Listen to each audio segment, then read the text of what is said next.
Comment gérer et réussir ses travaux? Écoute, il y a plusieurs étapes et on en parle tout de suite.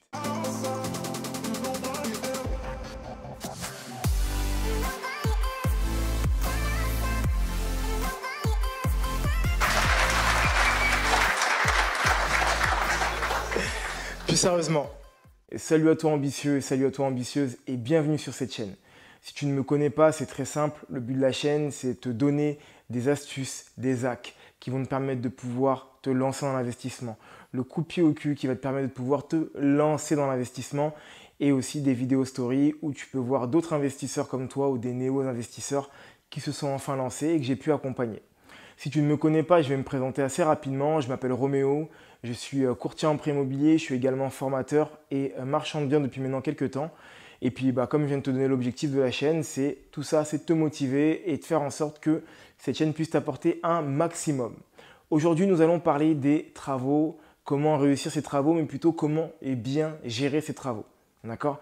Donc, il y a plusieurs points à respecter. En tout cas, il y a des points que je trouve hyper importants à respecter. Donc, du coup, on va les voir un par un.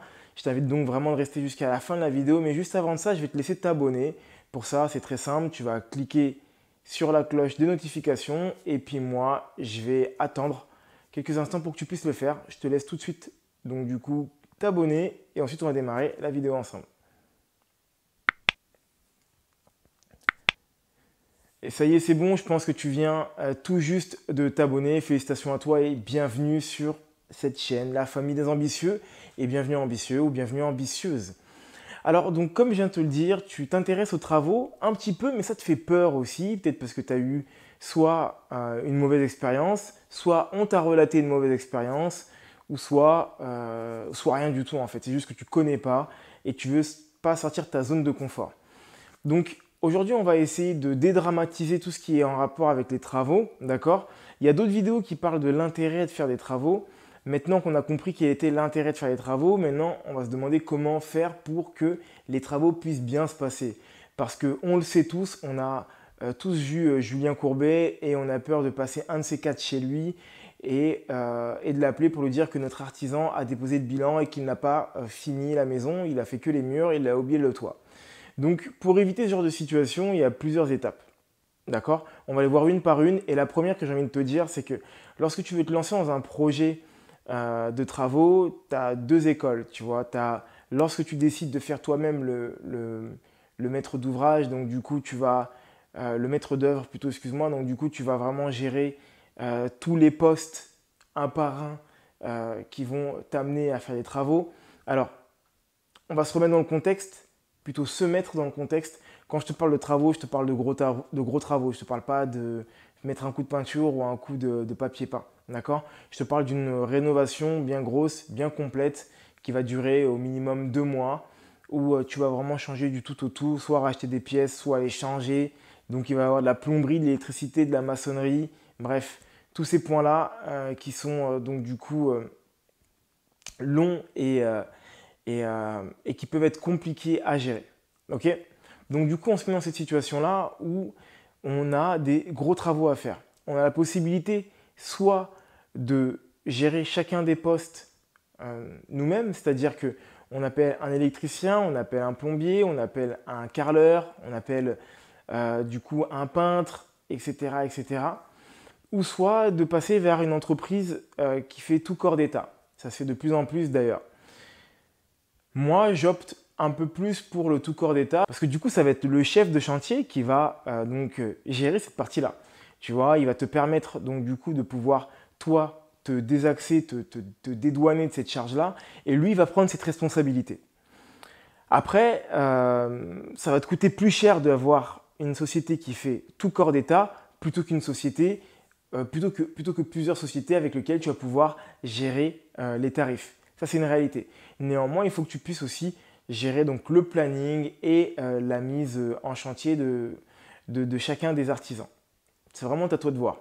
Mais dans tous les cas, peu importe que tu passes par l'un ou par l'autre, ce qui est important, c'est de regarder l'ancienneté de l'entreprise, la solvabilité de celle-ci. Et pour ça, c'est simple. Il y a des sites qui te le permettent de regarder le nom de la société, depuis quand elle est active, etc. Une société qui vient d'ouvrir il y a 2 mois, voilà, ça peut craindre un petit peu, ça peut être un peu moyen. En tout cas, moi, ça serait un frein pour ma part. Après, il peut y avoir des explications qui peuvent être tangibles. Néanmoins, vraiment, c'est quand même à regarder de près.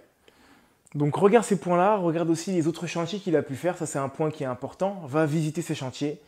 Il y a des sites également qui proposent des artisans qui ont eu des avis sur ce site-là, où ça s'est bien passé ou moins bien passé, etc., etc. Donc ça aussi, ça peut vraiment aider à pouvoir faire ton choix. Parce que c'est vrai que c'est la plus grosse des craintes, c'est de donner l'argent et ensuite que l'artisan finisse pas les travaux, en fait, tout simplement. Ensuite, il va y avoir un autre point, ça va être les délais. Il faut que tu saches qu'il va très souvent y avoir des retards, pour ne pas dire toujours. Donc c'est quelque chose que tu dois accepter. Mais l'accepter, ça ne signifie pas ne rien dire ou ne rien faire contre. Donc ce qui est important, c'est de se mettre contractuellement avec ton artisan des délais. Un délai contractuel, d'accord? Ça va durer 2 mois, ça va durer 1 mois, ça va durer 65 jours. Lui laisser une période de latence supplémentaire. Imaginons qu'il dit 2 mois, tu lui dis ok, 2 mois et demi. Soyons fous. Donc après ces 2 mois et 15 jours, que se passe-t-il si tu n'as pas respecté les délais? Et ça, c'est hyper important de se mettre d'accord avec lui dès le début, et ça de manière contractuelle lorsque tu peux le faire, pour qu'il puisse s'engager à quelque chose. Soit une ristourne, soit des pénalités, quelque chose qui va être engageant pour lui et qui va le contraindre à respecter les délais. Parce que ce qui va être compliqué dans ton projet, ça va être la fin. Ce n'est pas le début, ça va être la fin et ça va être les détails. Parce que détruire, remonter, mettre le placo, etc., ça peut aller super vite. Mais après, rentrer dans le détail, remettre plusieurs couches de peinture, mettre tes prises avec les caches, enlever les derniers gravats, faire le nettoyage, nettoyer les carreaux, etc., etc. Tous ces points-là qui peuvent être uniquement que des détails, eh ben, ça va être le plus chiant. Et c'est sur ça que tu vas courir après ton artisan. Donc, essaye vraiment de faire en sorte de connaître les délais qui vont faire qu'il va pouvoir respecter ces délais-là en fait. Et dépasser ces délais-là, qu'est-ce qui se passe par la suite? Ça, c'est un point qui est également très important. C'est les conséquences du non-respect contractuel de tes délais. Si bien sûr, vous arrivez à vous mettre d'accord sur quelque chose. Ah oui, je mets une parenthèse qui est importante, c'est attention lorsque tu vas négocier tes prix, à ne pas trop tirer à la baisse. Parce que n'oublie pas que cet artisan fait ça pour vivre, ok? Et là, je ne te parle pas avec une âme artisane et une volonté de vouloir protéger l'artisanat ou autre. Ce n'est pas une question de ça. C'est juste que tout travail mérite salaire et dès lors que tu vas commencer à vouloir tirer à la baisse son salaire, il risque de faire ton travail mais d'une mauvaise manière. Donc il faut vraiment que ça soit win-win et que tout le monde soit gagnant à la fin.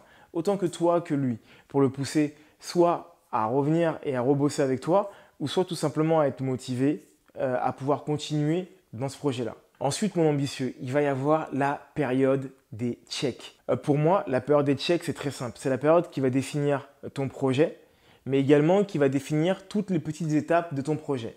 Ok, par exemple, tu as prévu de démolir un mur ou plusieurs murs, d'abattre plusieurs cloisons. Ok, l'artisan te dit, j'en ai pour une semaine. Il te dit ça lundi, tu as fait un point avec lui.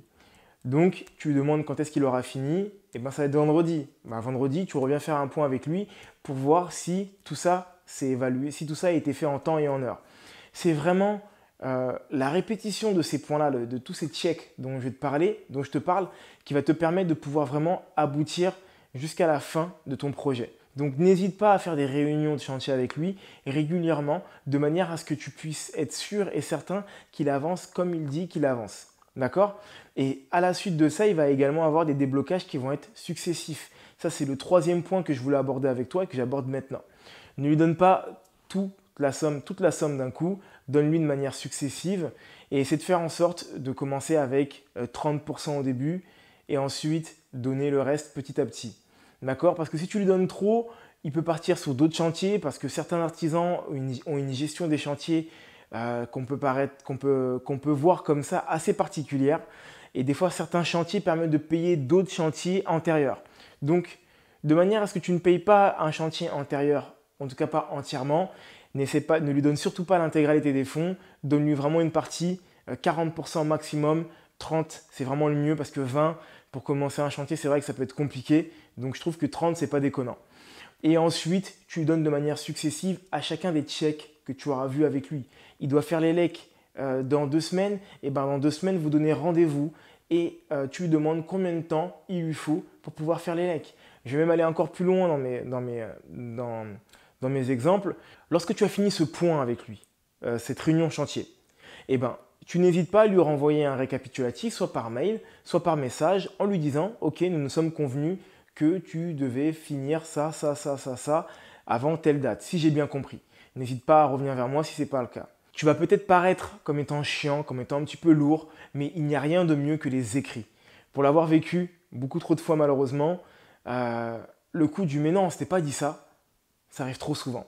Donc les paroles partent, mais les écrits restent. Donc prends vraiment cette habitude d'écrire les choses de manière à pouvoir faire en sorte que lorsqu'il y a une incompréhension et non pas un litige, tu as juste à lui remettre le message que tu lui as envoyé, le mail que tu lui as envoyé.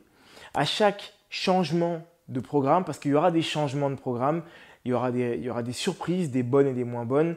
Si tu lui demandes de faire quelque chose en plus, demande-lui avant combien ça va coûter. Ça aussi, c'est un point qui va être hyper important.